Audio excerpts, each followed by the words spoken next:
இது என்ன நடந்துகிட்டு இருக்கு தமிழ்நாட்டில் அப்படின்னு எனக்கு தெரியல. உடனடியாக இதற்குரிய விளக்கத்தை தமிழக அரசு உடனடியாக வெளியிட வேண்டும். இதுவரையில் அந்த இடம் எந்த நோக்கத்திற்காக அரசு இப்படி மக்களை அடித்து விரட்டி கைது செய்து பெண்களை குண்டுகட்டாக தூக்கி இவ்வளவு சித்திரவதைக்கு உள்ளாக்கி அந்த மக்களை கைது செய்துவிட்டு அந்த விவசாயத்தை பச்சை பசேல் இருக்கிற விவசாயத்தை அழிக்க வேண்டிய அவசியம் என்ன?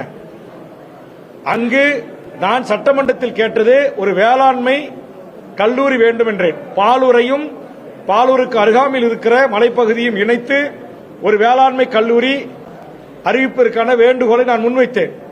அதை குறித்து நான் பரிசீலிக்கிறேன் என்று வேளாண்மைத்துறை அமைச்சர்கள் சொன்னார்.